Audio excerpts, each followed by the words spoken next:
Hey everybody, and welcome to another episode in talking about the Rugby World Cup, which is, again, I'm talking about the 2031 and 2033 World Cup, the World Cups that USA is supposed to be hosting, and where we are in it. Now, the first time I talked about mostly sort of the process to securing venues and securing support from cities, and I think maybe you got from that message, the message from that show, and I hopefully, that USA Rugby is moving on and actually making it happen. And the second message you got is that not actually USA Rugby, it's a separate business entity. We'll talk about that a little bit today.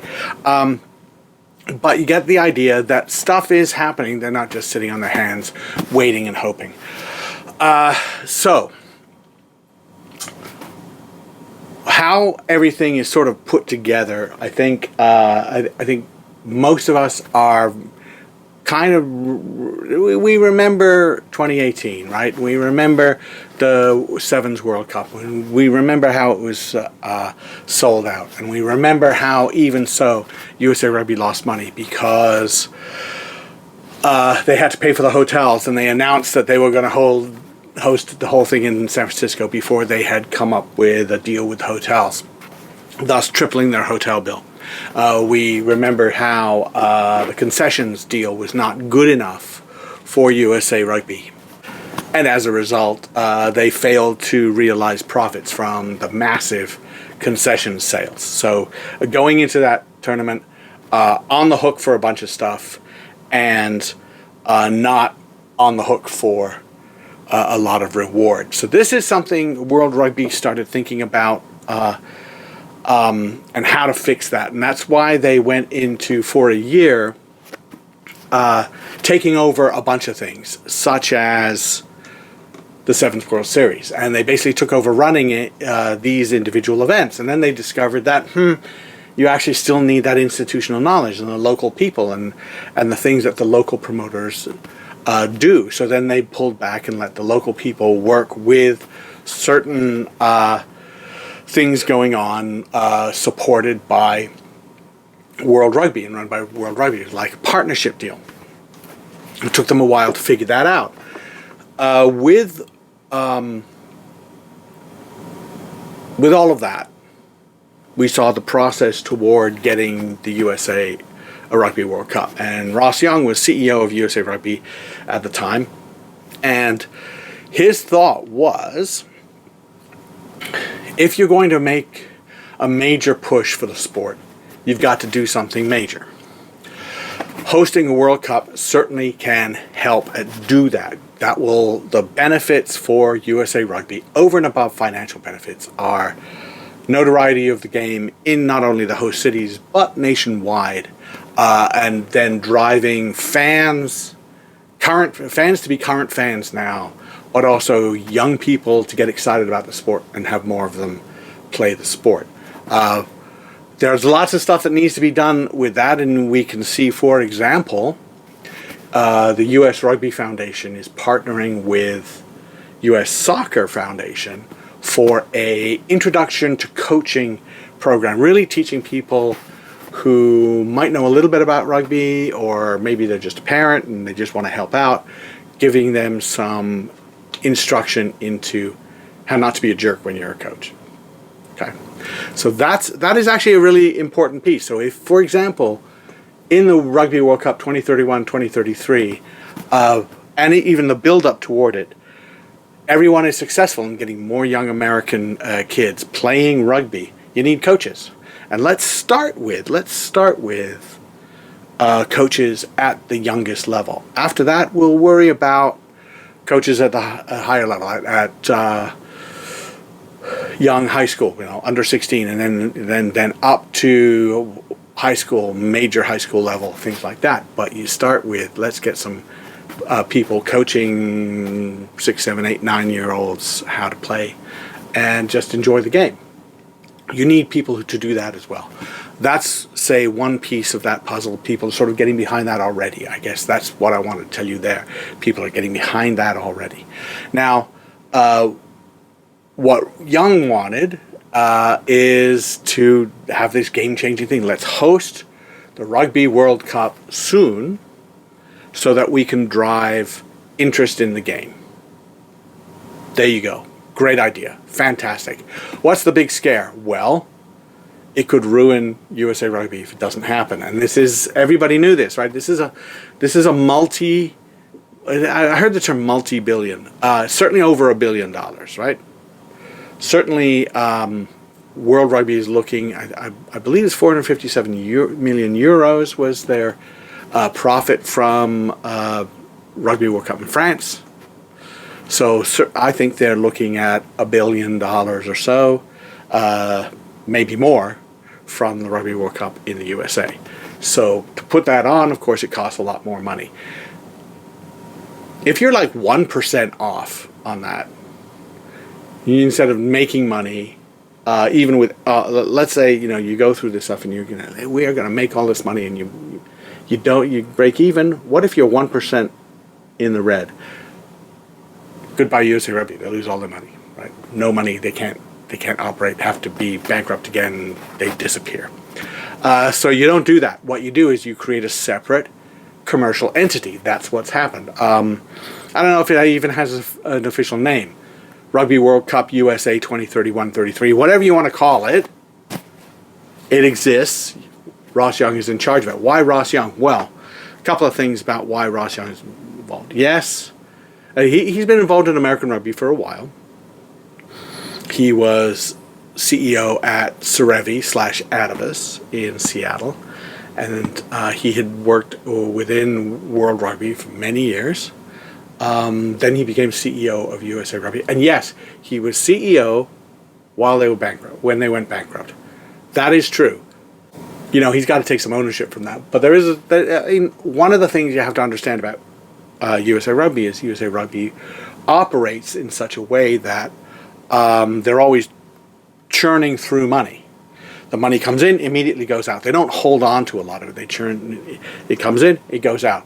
If you have a major unexpected expense, you can absorb that to a certain extent.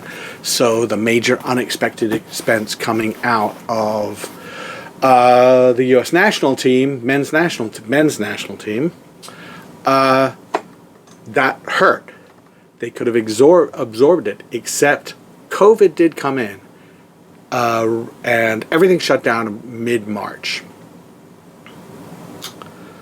So at mid-March, you still have a significant number of people who are getting ready to purchase their memberships in USA Rugby. A lot of high schoolers, anybody in cold weather, they haven't paid their money yet. For example, I mean, people potentially in like in Indiana, Minnesota, Wisconsin, any place like that, Washington State,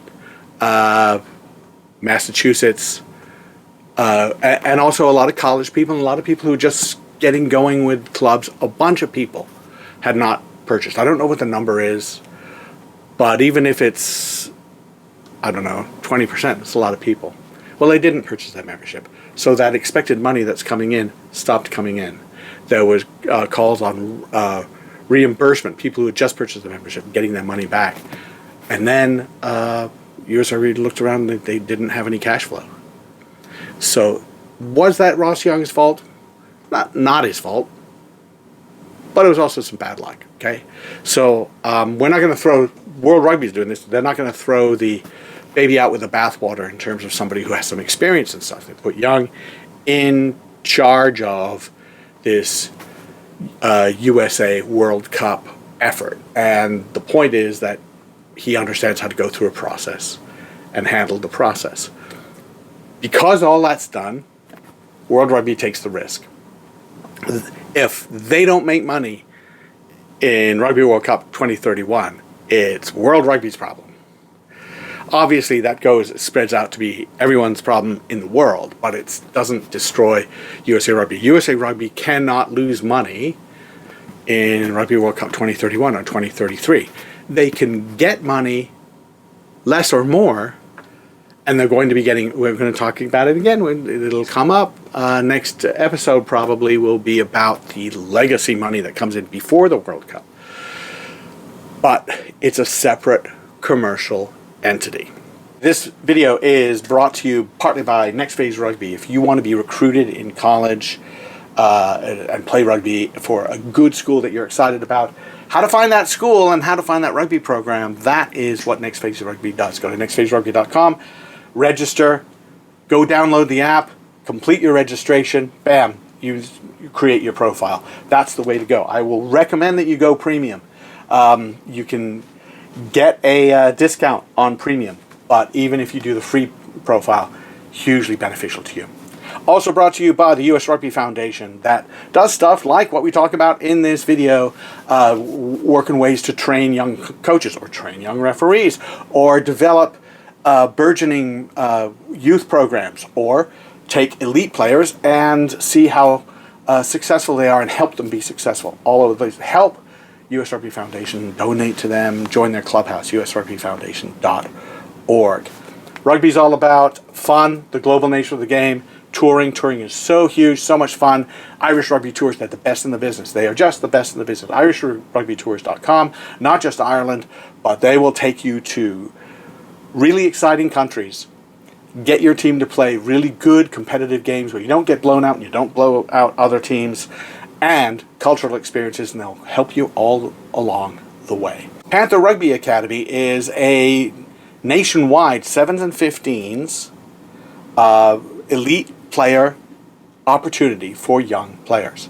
U14s, U16s, U18s. They did superbly well at the Tropical Sevens. You could see the professionalism they had there. Panther Rugby Academy. Go play for them if you want to. Check it out. pantherrugbyacademy.com. Hey, we've got a new one. NXT Rugby. So this is a way for you to develop your skills and get better, basically remotely. Give them a follow on social media at NXT Rugby, and you will find some tips and ideas of how to make yourself a better rugby player. That separate commercial entity is the one that's meeting with the NFL, cities, city organizations, sports teams, sports organizations, people who control venues, everything like that. Now, because of that, when we talk about, I don't trust USA Rugby, USA Rugby, they're going to screw it up, something like that. People who work in there they don't work with it. Other than, hey, you need help with something, we'll help you. But USA Rugby will benefit from it. So that's how it's organized. World Rugby wants it to happen. Why does World Rugby want it to happen? Why are they doing this? Why are they saying, hey, we're going to give you, 9 figures pre-tournament to help you? Why are they doing that? Well, because eventually I think we're going to see a rotation of host countries in the Rugby World Cup. Rugby World Cup is the 3rd largest sporting event in the world behind the FIFA World Cup and the Olympics. In my opinion, the Olympics should do this as well. I haven't been to a Summer Olympics. I've watched it a lot. I've been to 2 Winter Olympics. There's a reason why the Winter Olympics are coming back to Salt Lake City, because Salt Lake City was an incredibly well-run Winter Olympics where you're going to have snow. And it's a pretty good place to be and visit, which is what you want in these kinds of things. I think that the Rugby World Cup should eventually think about rotating. You might have a option, France or UK. One rotation would be France or UK. Another option, Japan. I think Japan did a great job. Japan/Korea? Japan. What's the other option? Australia, right? I think that despite the fact that Australia is organized weirdly because there's this vast expanse in the middle of the country that doesn't have a lot of people, doesn't have a lot of infrastructure, a lot of highways, anything like that, that's okay because it is concentrated.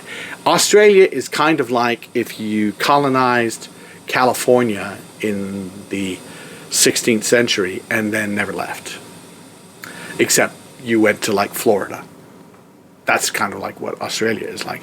That's a much more workable situation, right? So you can imagine, because of the stadiums they have and the hotel capacity they potentially have, they can do Brisbane, Sydney, Canberra, Melbourne, Perth.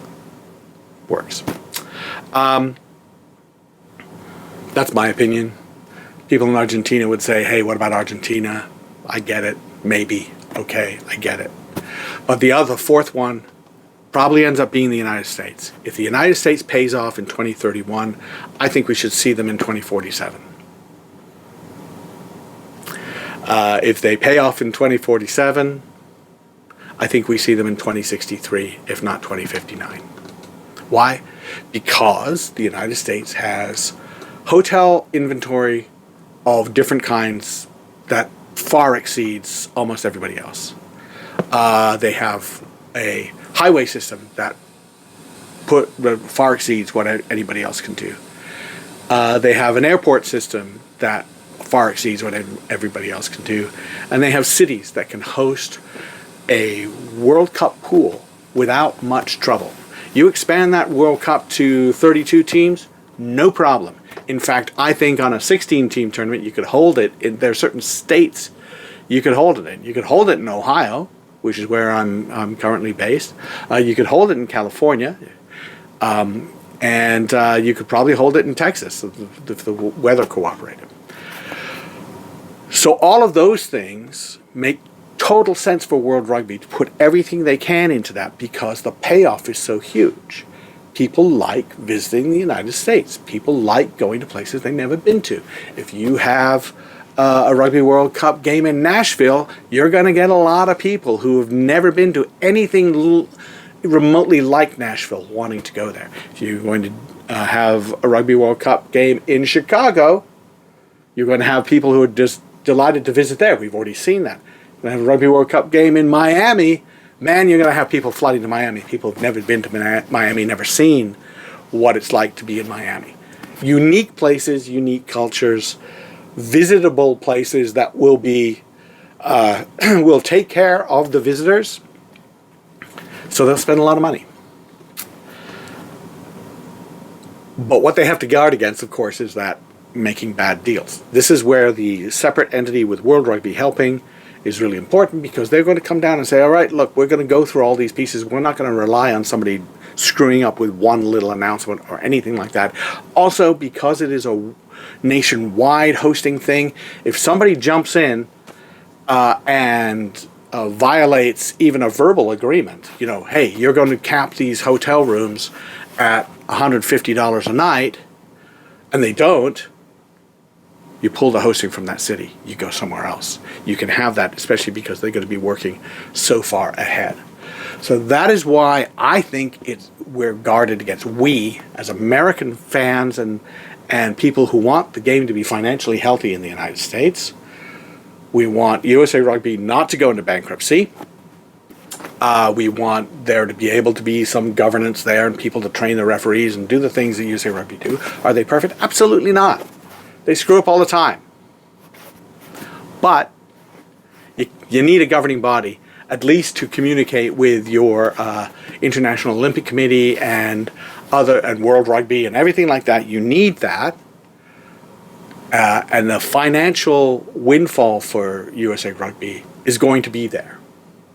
Whereas the crushing financial loss is not going to be there, because they're guarded against it. And also because World Rugby is supremely confident that they can make a lot of money out of the United States. Spoke to Ross Young about this a little bit, and he sort of said, look, are we going to challenge the NFL? No. He said, that's not the point. It's not about that.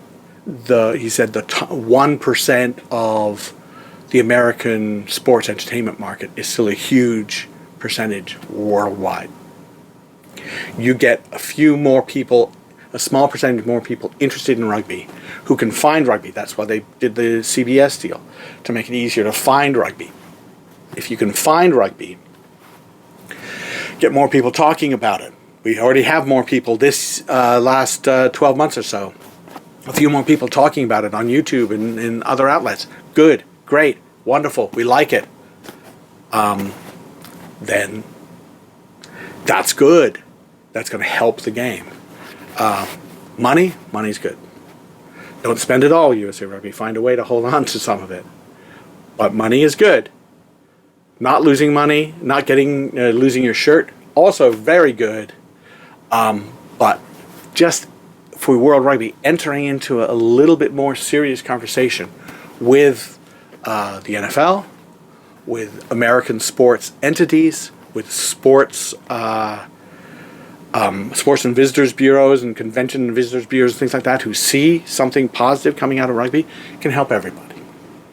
And thanks, of course, also to everybody who supports Golf Rugby Report. This is how you can support us and support our content. Really appreciate it. We'll see you next time.